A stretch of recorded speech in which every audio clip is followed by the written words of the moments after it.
Fidèles Dimentus, bonjour. Nous recevons aujourd'hui pour vous le professeur Franklin Nyamsi, conseiller spécial du président de l'Assemblée nationale de Côte d'Ivoire, Soro Guillaume. Nous allons avec lui échanger sur la brûlante question, la brûlante affaire de l'enregistrement de la présumée conversation entre le président de l'Assemblée nationale et l'ancien ministre des Affaires étrangères de Blaise Compaoré, Djibril Bassolé. Monsieur Franklin Nyamsi, bonjour. Bonjour, cher Jean-Paul Euro, et je salue les téléspectateurs d'Event News TV, dont on me dit qu'ils sont de plus en plus nombreux. Comment se porte le président de l'Assemblée nationale de Côte d'Ivoire depuis la publication de cet enregistrement? Le président de l'Assemblée nationale de Côte d'Ivoire est totalement consacré à sa mission. Vous savez, c'est une mission régalienne très importante. Dans une république comme la Côte d'Ivoire, l'Assemblée nationale est la deuxième institution du pays, et là-bas, il y a une occupation sans relâche. La vie de la maison, la diplomatie parlementaire. Je vous informe que le président de l'Assemblée nationale est en visite à partir de demain et jusqu'au 28 novembre prochain, par exemple, au Parlement de Grande-Bretagne, du Royaume-Uni, plus précisément. Donc, le travail continue. Aucune interruption. Le président Guillaume Soro est, comme vous le savez parfaitement, d'une sérénité traditionnellement inébranlable. Mais comment on peut être serein quand vous venez, quand tout le monde est à peu près 10 jours, on vient d'avoir la publication d'un tel enregistrement où carrément il apparaît qu'il est impliqué dans le coup d'État manqué au Burkina Faso. Ce qui est absolument important dans l'affaire dont vous parlez tout de suite, c'est que nous commencions par faire, vous et moi, monsieur Oro, acte de citoyenneté. À ma connaissance, vous êtes le président de l'Union nationale des journalistes ivoiriens de France. C'est pas important ici. C'est important, et je vais dire pourquoi. C'est pas important. Dites-nous. Parce qu'en tant que président, enregistrement d'une conversation entre le président de l'Assemblée nationale de Côte d'Ivoire, qui est le président de tous les élus nationaux de Côte d'Ivoire, et l'ancien ministre des Affaires étrangères de Blaise Compaoré, concernant un coup d'État qui se déroulait au Burkina Faso. Vous me permettrez donc d'être responsable. Mes responsabilités. Monsieur Euro, vous ne pouvez pas... Ici, je vous interviewe, c'est tout. Monsieur Euro, vous ne pouvez pas poser la question et faire la réponse. Non, je vous interviewe. Mes responsabilités de président. Je vous répondrai, ne vous inquiétez pas. Je ne les laisserai pas parce que vous êtes quelqu'un de très important dans la communauté journalistique ivoirienne. Et à mon avis, vous auriez dû commencer cette émission par la condamnation de la violation de la déontologie journalistique qui veut que le journaliste informe, sans doute, anime la pensée critique dans la population. Mais le journaliste n'est pas un pyromane de l'information. Ce n'est pas quelqu'un qui va écouter les conversations téléphoniques privées de citoyens de Côte d'Ivoire ou de citoyens du Burkina Faso. Le journaliste qui a publié cette information, c'est lui qui a organisé, préparé matériellement cette écoute Ce journaliste est un terroriste de l'information. C'est un pyromane de l'information. Et le président de l'Union nationale des journalistes de Côte d'Ivoire que vous êtes devrait commencer par condamner les méthodes pas du tout classiques d'un journaliste qui va écouter les conversations privées. Monsieur Oro, j'ai lu dans la presse que vous aviez fait à un moment donné une déclaration d'amour à Madame Cuyo-Brigitte. Seriez-vous heureux que je publie, si j'en avais la possibilité dans la presse, des conversations téléphoniques privées que vous auriez eues avec cette dame? Pensez-vous que le journalisme consiste à aller fouiller dans la vie privée des citoyens ivoiriens et burkinabés pour faire des tabloïds? Je pense, monsieur Ouro, que vous avez une très haute estime de votre métier et que votre devoir en tant que journaliste représentatif de votre communauté, c'est de condamner. Et je viens maintenant au sujet. Revenons sur le sujet, mais entre-temps, je vais faire... Je viens au sujet. Quand vous avez insisté sur ma personne, d'abord vous avez mal potassé en vous renseignant sur moi. Je n'ai jamais fait de déclaration d'amour à Madame Brigitte Cuyo. C'est un journaliste farfelu qui s'est permis de faire... Je confirme que ce n'est pas vrai. Voilà. Je confirme que ce n'est pas vrai. Deuxièmement... C'était pour vous montrer la difficulté qu'il y a avec des journalistes qui fouillent dans la vie privée des gens. Revenons sur le sujet. Je rappelle, pour les questions déontologiques, il ne faudrait pas qu'on mélange le journaliste qui a publié ce que vous êtes en train de laisser supposer, le journaliste qui a publié cette information, en l'occurrence M. Théophile Kouamouo, je ne suis pas sûr que ce soit lui qui ait préparé, organisé et fait l'écoute du président de l'Assemblée nationale. Il est co-responsable. Et deuxièmement, pour les questions de déontologie, pour nos téléspectateurs, vous aimeriez qu'on précise un certain nombre de choses. L'écoute d'un individu est permis par la loi. Un juge peut se permettre... Un juge. Pas M. Kouamouo. Non, ni M. Oro. Pour l'instant, revenons. M. Kouamouo n'a pas organisé, à mon sens... Vous êtes donc co-responsable. de l'acte de M. Kouamouo parce que vous le défendez. Je ne le défends pas, je défends un confrère. C'est un pyromane de l'information. Je suis convaincu. Ce monsieur est un pyromane de l'information, monsieur. Il a une source. L'information lui est parvenue. Mais non, l'information qui vous parvient dès lors qu'elle viole la vie privée de personnes qui sont des citoyens, eh bien vous respectez la loi. En droit canadien, monsieur Oro, cela suppose donc que l'information que Théophile Kouamouo en droit canadien est exacte. En droit canadien, je n'ai pas encore répondu sur le fond. Je réponds d'abord sur la forme. Reconnaissez que j'ai une méthode dans ma réponse. Je commence par vous dire, en tant que citoyen ivoirien, en tant que citoyen burkinabé, en tant que citoyen français, nous devons condamner le fait que des journalistes se permettent de publier ce qu'ils considèrent comme des conversations privées entre des citoyens. En droit français, ça s'appelle violation de la correspondance privée. En droit canadien, le fait de publier des conversations téléphoniques supposées être des échanges privés entre des personnes, c'est un crime. C'est un crime en droit canadien. Et en droit de la CEDEAO, celui qui publie ce genre de conversations, supposées être des conversations privées entre des personnes, est un pyromane de l'information. La CEDEAO condamne cela. Mais je viens au fond de la question. Je ne vous laisserai pas dire cela. Parce que, clairement, une conversation privée à vocation privée n'a pas vocation à être publiée. C'est ce que M. Kouamouo a fait. Je peux finir. Oui. Une vocation privée à vocation publique. Oui. Mais qu'est-ce que vous appelez vocation publique à vocation publique? Vous vous fondez sur quel texte? Quand dans le présumé enregistrement, écoute, clairement, M. Soro Guillaume et Djibril Bassolé parlent d'une question qui intéresse tout le Burkina Faso. Il n'est pas du tout établi à ce jour, et je crois que vous n'en avez pas les moyens non plus, il n'est pas du tout établi à ce jour que la conversation publiée par M. Théophile Kouamouo est exactement la conversation qui aurait eu lieu entre M. le président Guillaume Soro et le général Djibril Bassolé. Ce point n'est pas établi. Ce qui est établi en tout cas, c'est que M. Kouamouo viole les règles de la confidentialité, de la correspondance privée entre les citoyens, et que vous, en tant que président des journalistes ivoiriens de France, vous le cautionnez en ce sens. Et c'est très grave. Je le cautionne, parce que, dans le métier de journaliste... Il faut fouiller dans la vie privée des gens. Non, vous savez ce qu'on appelle les sources. Vous savez ce qu'on appelle les sources. Écoutez, les sources n'autorisent pas la violation de la vie privée. Non. En droit français, je vous mets au défi. C'est l'article 9 du Code pénal français, monsieur. Ok, d'accord. Mais vous savez au moins ce qu'il est autorisé, qu'un juge peut autoriser l'écoute d'un journaliste. Il faut qu'un juge l'ait autorisé. Mediapart a publié. Vous savez que Mediapart a publié. Dans l'affaire dont nous parlons, dans l'affaire de Nicolas Sarkozy, vous savez que Mediapart a publié des écoutes de conversation de Nicolas Sarkozy et son avocat. Il y a un juge qui avait autorisé... la mise sur écoute du président, l'ancien président Nicolas Sarkozy. Vous dites que c'est un juge burkinabé. Aucun juge burkinabé n'a proclamé l'idée que le téléphone du président de l'Assemblée nationale de Côte d'Ivoire c'est certainement Bassolé, c'est certainement Djibril Bassolé. À ce jour, le seul à avoir assumé cette prétendue révélation, c'est M. Kouamouo. Donc M. Kouamouo est responsable, il est responsable de la violation du secret de la correspondance. C'est un pyromane de l'information, c'est un terroriste de l'information. Pourquoi vous vous acharnez sur le messager et sans vous... D'ailleurs, il s'est présenté lui-même comme un pigeon, cher M. Oro. M. Kouamouo, dans un article récemment publié, dit que... Lui, il n'est que le messager et le message. Il dit que la team Soro tire sur le pigeon voyageur qui a transporté le message et non pas sur ceux qui l'ont envoyé. Donc M. Kouamouo se présente lui-même comme un pigeon. Et le message. Et bien, quand un journaliste se comporte comme un oiseau de mauvais augure, on sort du journalisme pour tomber dans la pyromanie. Et le message. Maintenant, rentrons donc dans l'élément. Puisqu'il a écouté cela, tel que vous êtes en train de le dire, c'est à croire que vous authentifiez cet enregistrement. Nous allons donc entrer dans le fond. Je vous réponds ceci. Qu'il y a eu une conversation entre le président Guillaume Soro et le général Djibril Bassolé, c'est une chose banale, d'autant plus que le président Guillaume Soro connaît la totalité de la classe politique burkinabé. C'est très important. C'est très important. Le président Guillaume Soro a eu des conversations avec M. Roch Marc Christian Kaboré. Personne n'a pensé à les publier. Le président Guillaume Soro a eu des conversations avec M. le lieutenant-colonel Zida. Personne n'a pensé à les publier.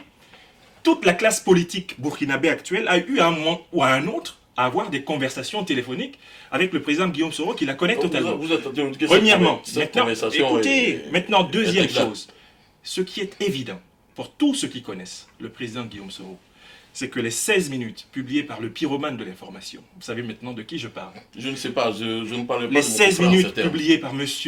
Kouamouo sont le résultat de la manipulation d'une conversation originale du président Guillaume Soro avec le général Djibril Bassolé, conversation qui, somme toute, était un acte de solidarité fraternelle du président Guillaume Soro envers un frère. Et vous avez publié, et il n'est jamais question. Et le camp Soro a publié une fois. Maintenant, je vous réponds sur le fond. Une bande sonore de 4 minutes. Du mal.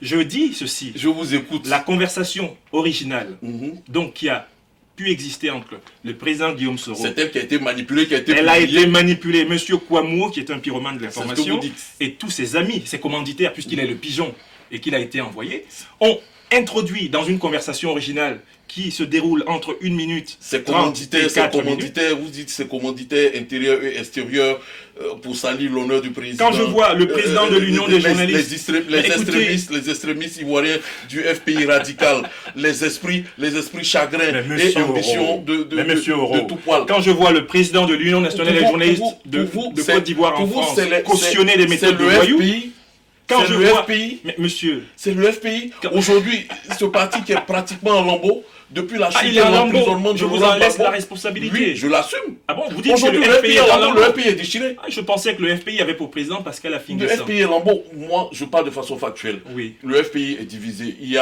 n'est pas divisé, il n'y a qu'un seul FPI. Affinguessan qui est reconnu par la loi. Et d'un autre côté, il y a un autre FPI qui est dirigé par Aboudraman Sangaré qui assure l'intérim de Laurent Gbagbo en prison. Oui. Aujourd'hui, vous pensez que cette organisation qui est en lambeaux, qui a ses vous n'avez pas vu la déclaration, qui a ses leaders, vous n'avez pas vu la déclaration publique de cette organisation? Une partie de ces leaders en prison, une autre partie en exil, d'autres dont les comptes sont gelés. Mais monsieur Kouamouo, comment vous pouvez imaginer que ce FPI-là puisse organiser, préparer l'écoute du président de l'Assemblée nationale, qui n'ont même pas pu mater, pendant que le FPI eux-mêmes étaient au pouvoir, ils n'ont pas pu maîtriser M. Soro Guillaume, qui avec sa rébellion arrivée, est devenu Premier ministre, il s'est débrouillé. Aujourd'hui, ceux-là, c'est quand ils sont dans l'opposition, ils sont dans cette situation, eux ils arrivent à écouter Guillaume Soro. Vous me permettez d'expliquer maintenant ma réponse? Oui, allez-y. Parce que j'ai l'impression que vous êtes en auto-interview, monsieur. Non. Bon. Vous me donnez l'occasion de m'exprimer sur ce problème d'éléments. C'est moi qui vous donne l'occasion de vous exprimer. Oui, parce je suis heureux. Vous évoquez un certain nombre de choses qui, visiblement, vous m'envoyez ravi. Vous m'envoyez ravi. Quand on donne aux journalistes l'occasion de s'exprimer, c'est qu'on est un bon invité. Alors, cher monsieur Oro, je vais vous répondre pour le FPI. La réaction du FPI devant cette révélation manipulée, c'est-à-dire en réalité, d'abord, la violation de la vie privée de citoyens burkinabés et ivoiriens. Double violation ensuite avec le tripatouillage, le traficotage de leur conversation originale, à laquelle on n'aurait jamais dû avoir accès du reste. La réaction du FPI a été laquelle? Moi j'ai lu le communiqué publié par le professeur Firmin Crécré. Ce communiqué a consisté, premièrement, à considérer comme tout bénef, argent comptant, tout ce qui avait été raconté dans la bande traficotée de M. Kouamouo et de ses commanditaires. M. Kouamouo, le pyromane de l'information, le pigeon, comme je vous l'ai dit, selon sa propre expression, je suis le pigeon. Le FPI a validé la thèse de M. Kouamouo. Or, qui est M. Kouamouo? C'est un journaliste qui avait fondé, entre autres choses, le Nouveau Courrier d'Abidjan, la presse bleue, qui a été un journaliste intimement proche de la totalité des dirigeants du FPI quand il vivait en Côte d'Ivoire, qui est un journaliste qui a été viré du Monde.fr, du Monde en général, précisément à cause de ses méthodes pyromaniaques. C'est un journaliste qui a travaillé à l'intérieur de la majorité Gbagbo FPI pendant plus de 5 ans de sa vie.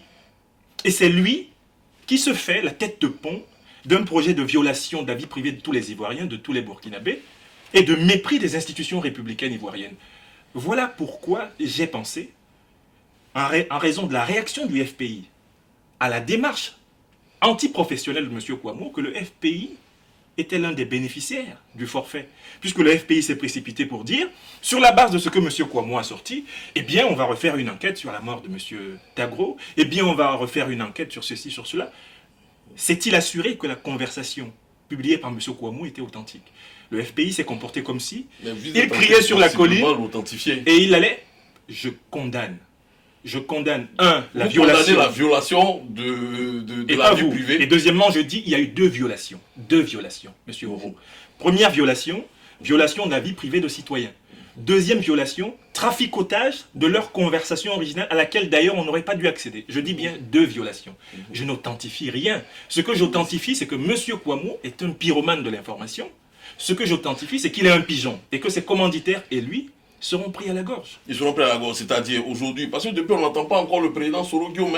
Il s'est exprimé. C'est vous seulement qu'on entend pour l'instant. Le président s'est exprimé. C'est quoi aujourd'hui? Il va porter plainte contre. Un chef ne s'exprime pas. Va-t-il porter plainte contre. C'est déjà fait. Un conseil d'avocats a été constitué pour amener M. Kouamouo à assumer son statut de pyromane de l'information, de terroriste de l'information, de pigeon voyageur, dont on a pratiquement reconstitué l'ensemble des commanditaires.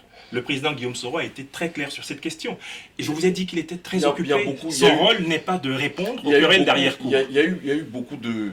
Dès la publication de cette bande sonore, il y a eu beaucoup de... Tous les regards sont pratiquement tournés vers Abidjan. Beaucoup d'Ivoiriens ont imaginé que la bande venait d'Abidjan.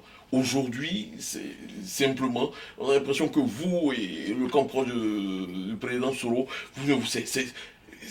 votre diable, c'est Théophile Kouamouo, c'est lui qui a tout fait, c'est le bouquinataire, c'est tout ça. Vous savez, c'est à croire que dans l'entourage du président Guillaume Soro, nous ne pratiquons pas fort pour s'attaquer à ses adversaires dans son propre camp, pour s'attaquer à des adversaires que sont le FPI qui n'arrive même pas à... Vous lui prêtez des adversaires dans son propre camp? Quels sont ses adversaires dans son propre camp? Dans l'univers politique de la Côte d'Ivoire, on sait ce qui se passe. Moi, je ne connais aucun adversaire du président Guillaume Soro dans son propre camp. Dans l'univers politique, vous le à qui pensez-vous? Je ne pense à personne. Donc il n'en a pas. Ok, d'accord. Bon, on continue. Donc le président Soro va porter plainte contre Théophile Kouamouo. Un conseil d'avocats a été constitué pour porter plainte à M. Théophile Kouamouo pour violation et manipulation de correspondance privée. D'abord, violation. Je me serais attendu à ce que vous soyez solidaire de cela en tant que journaliste responsable. Je suis désolé de constater que Even News TV pourrait aussi divulguer bientôt des conversations privées d'Ivoiriens et de Burkinabés manipulées. Je suis solidaire. Deuxièmement, de mon confrère, un conseil a été établi. Et deuxièmement, je respecte la protection de la source. Monsieur, vous êtes solidaire du FPI. Je ne suis pas seulement de votre confrère. C'est connu. Je suis solidaire de mon confrère. Monsieur Oro, on se connaît quand même.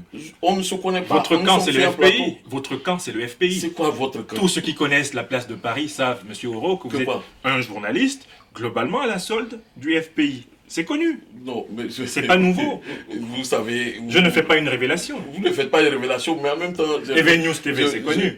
Mais vous êtes nos frères. C'est pour ça que je viens toujours. Nous vous recevons. C'est pour ça que je viens toujours. Nous vous recevons. Et fraternellement. Si nous étions du FPI, comme vous le dites, nous ne vous aurons pas reçus. Parce que le FPI n'est pas fraternel. Les thèses que vous déposez. Donc vous prétendez que le FPI n'est pas fraternel. Si nous étions FPI, nous ne vous aurons pas reçus. Et vous permettre de développer. Donc vous reconnaissez que ce parti ne sait pas recevoir. Je n'ai pas dit cela. Je dis si. Tel que vous présentez les choses, nous étions FPI, que nous étions frères, nous avons une attitude sectaire, nous ne devions pas votre sensibilité est connue. Vous savez. Votre sensibilité politique est connue. Mais c'est pas grave, c'est pas un problème. Monsieur ça ne me dérange pas du tout. Monsieur Damsi, revenons sur le sujet. Parce que je crois que ça vous amuse de digresser un peu pour éviter de répondre aux vraies questions. J'ai répondu aux vraies questions. Non, vous n'y avez pas. Double violation. Est-ce que vous avez porté plainte contre Je vous ai dit, je vous informe qu'un conseil d'avocats a été constitué pour porter plainte, à monsieur Théophile Kouamouo pour double violation. 1. Violation du secret de la correspondance. Donc ça vient la plainte. 2. Traficotage d'une conversation déjà à laquelle il n'aurait jamais dû avoir accès. Pour ces deux raisons, monsieur Kouamouo sera poursuivi. Voilà pourquoi tous ceux qui le soutiennent seront poursuivis de la même façon. Je vous dis simplement qu'ici, vous le savez en même temps que moi, ici en France, Mediapart a publié des écoutes qu'un juge français avait autorisé entre les suites de Nicolas Sarkozy. Mediapart a publié des commentaires d'écoute, pas les écoutes. Non, avec publié des écoutes. Pas du tout. Les commentaires d'écoute, pas les écoutes. Parce que je vous mets au défi. Les commentaires d'écoute, mais pas les écoutes. Donc, je reviens pour dire tout simplement, M. Théophile Kouamouo, il est sous la protection de l'information, pigeon, selon sa propre expression. M. Théophile Kouamouo, aujourd'hui, sa source est protégée. Sa source, comment vous le savez? La loi protège sa source. Ça, c'est un. Vous êtes complice de violation? La loi française protège une violation de correspondance. La loi française protège les sources d'un journaliste. Monsieur Oro, vous ne connaissez pas la loi française. Deuxièmement, nous allons en venir au sujet qui nous intéresse aujourd'hui. Le Burkina Faso. Ah oui. C'est à croire que vous êtes je ne sais pas, où le Burkina fait une révolution au mois d'octobre, je crois, au mois d'octobre 2014. Le président Blaise Compaoré s'en va. Vous vous fendez contre cela. Vous dites que c'est un coup d'État déguisé en révolution populaire. Après ça, il y a une transition qui est mise en place. cette transition est attaquée par... Il y a un coup d'État qui arrive. Vous revenez encore, faites une publication pour saluer pratiquement ce coup d'État qui, à mon sens, heureusement, n'a pas pu aboutir. C'est quoi votre problème au Burkina exactement? Alors, vous venez de dire par ce petit adverbe « heureusement » que vous avez un camp. Bon. Je dis heureusement parce que je soutiens la révolution burkinabé. Très bien, ce qui est exactement la position du FPI. Mais je vais vous répondre sur le fond de votre analyse. Je vais vous répondre sur le fond de votre analyse, Jean-Paul Leroux. Répondez-moi sur vos positions. Oui, absolument. En octobre 2014, il y a eu au Burkina Faso un coup d'État, en bonne et due forme, rassemblant des segments de l'armée burkinabé. La preuve, le général Honoré Nabéré Traoré s'est présenté à la télévision en premier pour dire qu'il prenait le pouvoir. Vous vous souvenez de cet événement-là? C'était soutenu donc par une partie de l'armée, une partie de la société civile, notamment rassemblée autour du balai citoyen, 2. Et il y avait une certaine complaisance d'un certain nombre d'officines diplomatiques issues des grandes puissances, qui estimaient que le projet de réforme de la constitution du Burkina Faso, qui avait été esquissé par le régime du président Compaoré, était le projet de trop, qu'il avait franchi le Rubicon et qu'il fallait le laisser tomber. Le président Compaoré n'a pas été renversé par la foule. Je vous rappelle que la foule n'a jamais pu pénétrer le palais de Kosiam. Le président Compaoré a été renversé par un complot organisé par une partie de l'armée, une partie de la société civile et des partis politiques. C'est pas la foule, c'est pas la population. Ce n'est pas une révolution. Écoutez, les événements se sont déroulés à Ouaga et le président Compaoré n'a jamais été chassé par la foule. La foule, il a été chassé par qui? Il a été amené à rendre sa démission quand il s'est rendu compte que pour conserver le pouvoir, il lui fallait sacrifier beaucoup de vies humaines. C'était un acte de grandeur républicaine. Nier un fait de l'histoire du Burkina Faso. Je suis en train de lire une révolution populaire qui s'est effectuée. Jean-Paul Leroux, votre rôle, c'est de rendre possible. Votre rôle, je suis toujours le premier à dire des choses africain. Voilà. À annoncer que non, ça n'a pas été une révolution populaire. Moi, je suis toujours sur Even News TV, le premier intellectuel africain à dire des choses qui ne vous arrangent pas. Ça a été un coup d'État. C'est mon rôle, si vous voulez. Moi, mon rôle, c'est pas de venir vous dire ce qui vous plaît. De nager à contre-courant de l'histoire. Oui, mon rôle, c'est pas de vous dire ce qui vous plaît, c'est de vous dire ce que je pense. Mon rôle, c'est pas de vous dire ce qui vous plaît, mais de vous dire ce que je pense. Et vous m'invitez pour entendre ce que je pense, pas ce qui vous plaît. Même si cela... Donc, je reviens à mon analyse, parce que vous risquez de me faire perdre le fil de mes idées en m'interrompant. Je vous interromps pas, mais bon, voilà. je peux réagir Laissez-moi continuer. Il y a eu un coup d'État. Un peu gros, quoi. Et je suis là pour vous amener à voir, en gros, ce que vous ne voyez pas, parce que ça a échappé à votre prisme, à votre lorgnière. Il y a eu coup d'État contre le président Compaoré. Deuxièmement, il y a eu un coup d'État dans le coup d'État. Parce que c'est le général Nabéré Traoré Honoré qui commence par dire qu'il prend le pouvoir. Et quelques heures plus tard, on apprend que c'est le lieutenant-colonel Zida qui prend le pouvoir. Donc il y a eu un coup d'État dans le coup d'État. Ça fait déjà deux coups d'État. Le lieutenant-colonel Zida, qui est à l'époque le numéro 2 du RSP, prend le pouvoir. Donc à l'intérieur de l'armée, il y a eu putsch. D'abord contre le président Compaoré, qui démissionne pour éviter le bain de sang, et puis putsch contre le putschiste. Ça fait deux coups d'État. Et c'est pas fini. Le 16... C'est sous la pression de l'armée ou sous la pression de la population qui décide de rendre le pouvoir? Sous la totalité des pressions. La pression d'une armée qui risquait de s'affronter de manière fratricide. 2, la pression d'une population qui était utilisée comme chair à canon par le balai citoyen. Le président Compaoré ne voulait pas donner la mort à ses concitoyens de manière absurde. Et puis 3, une certaine ambiance diplomatique qui était de nature à dire que le président Compaoré devait lâcher le lest. Je rappelle que la République française, mon pays d'adoption, qui avait adopté la posture de soutenir finalement le camp du coup d'État contre le président Compaoré, a eu la position opposée quand il fallait parler de la République du Congo. Le président Sassou Nguesso a demandé un référendum pour modifier la constitution du Congo. Vous vous en souvenez? Et il y a eu une déclaration du président français pour dire que le président Sassou Nguesso avait parfaitement le droit de demander à son peuple si un article de la constitution pouvait être modifié par référendum.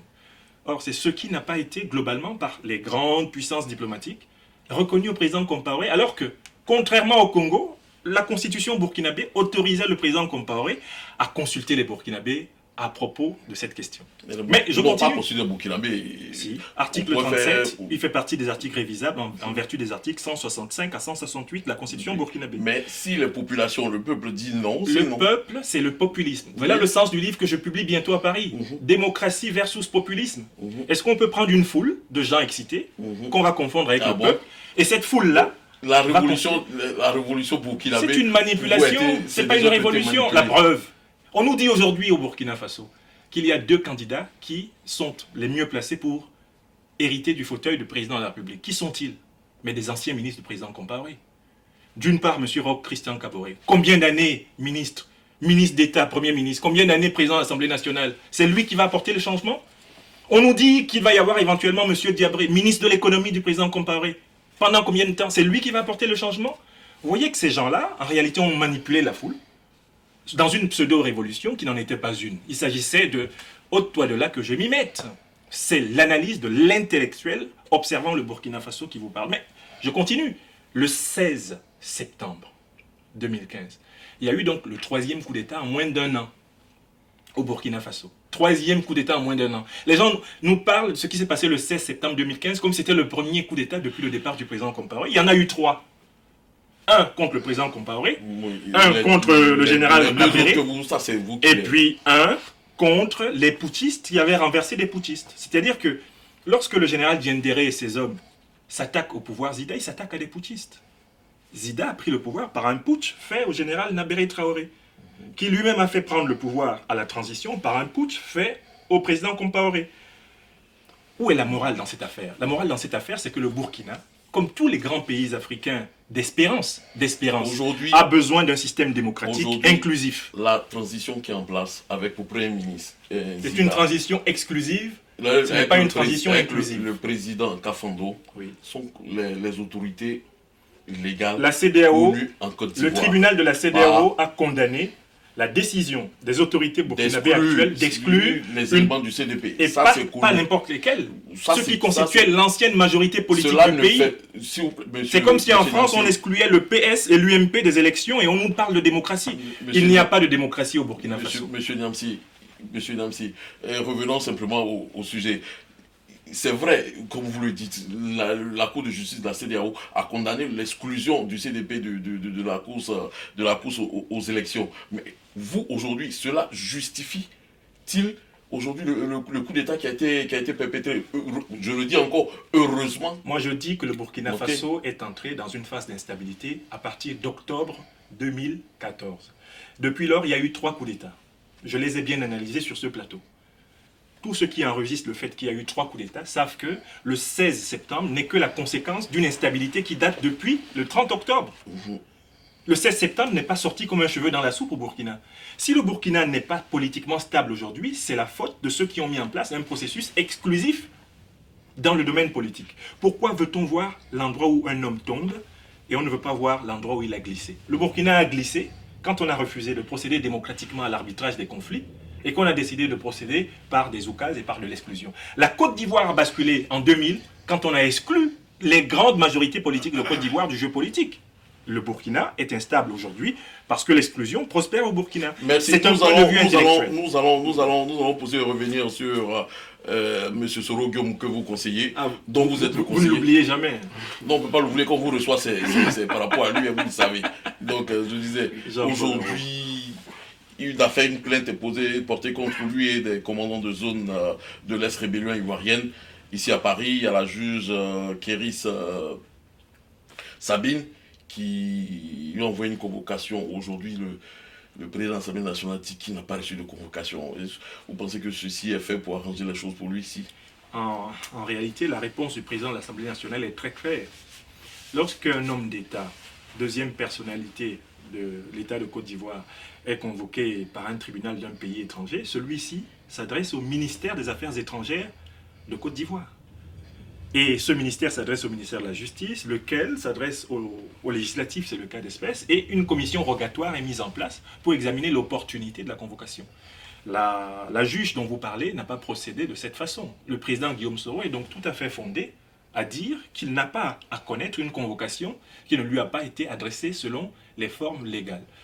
Donc la réponse du président, elle est illégale, une convocation, parce que c'est Madame Abiba Touré qui a informé la communauté mondiale que le président Guillaume Soro... Vous dites que le président a pris sa juge parole. Sabine Kéris n'a pas procédé... Oui, le président n'a pas reçu de courrier. Il n'a pas reçu de courrier. Vous savez, l'adresse du président Guillaume Soro, c'est Abidjan, Côte d'Ivoire, au Palais du Plateau. Pourtant, il n'y a rien qui soit arrivé en ce sens. Pourtant, il y a son avocat dans cette affaire, Jean-Paul Benoît, maître Jean-Paul Benoît, qui a reçu en main propre cette convocation.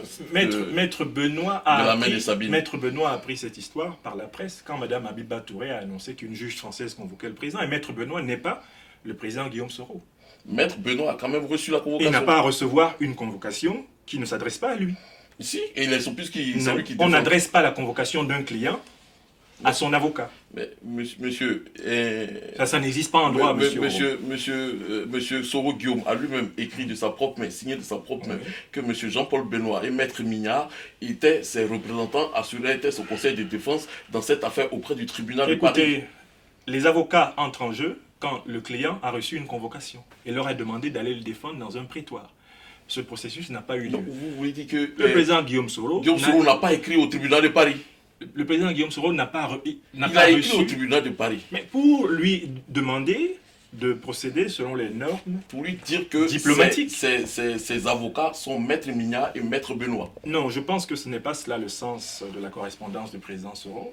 La correspondance du président Soro n'a été que ceci. Il est allé devant les médias répondre à maître Abiba Touré qui avait annoncé qu'on le convoquait à Paris, qu'à sa connaissance, une telle convocation ne lui était pas parvenue. Et il est probable que maître Abiba Touré soit allé le dire au tribunal qui prétendait avoir convoqué le président Soro. Mais les formes n'étant pas respectées, la souveraineté des États... De quoi a peur Guillaume Soro? En tant que témoin assisté, il vient, il répond... Monsieur Oro, vous êtes bien placé, c'est vous-même qui l'avez dit, vous êtes bien placé pour savoir que Guillaume Soro ne connaît pas ce sentiment que vous venez de nommer. Il n'a pas peur? Il n'a pas peur. Ah bon? Il n'a pas peur. Un homme qui a séché les larmes de son pays contre le régime le plus ostraciste de son histoire, il n'a pas peur. Ok. Mais il est prudent. Comment vous vous sentez quand beaucoup de personnes vous décrivent comme le griot de Guillaume Soro, son almoravide, son turiféraire, son répondeur automatique? Pour un intellectuel, ça ne fait pas ça mal? Je le prends comme une récompense quand ça me vient de quelqu'un qui n'est pas intellectuel. Et vous le prenez comme, quand ça vient d'un intellectuel? Un compliment. Quand ça vient d'un intellectuel, je le prends comme une forme de jalousie. Ah bon? Ok, merci monsieur Franklin Niamsi d'avoir accepté notre invitation.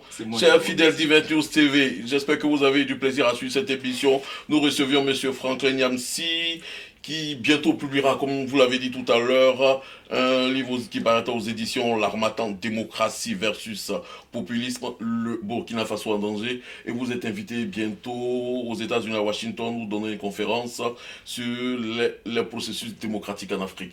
Merci encore une fois d'avoir accepté notre invitation. Merci Jean-Paul Leroux et merci à tous vos téléspectateurs. À la prochaine.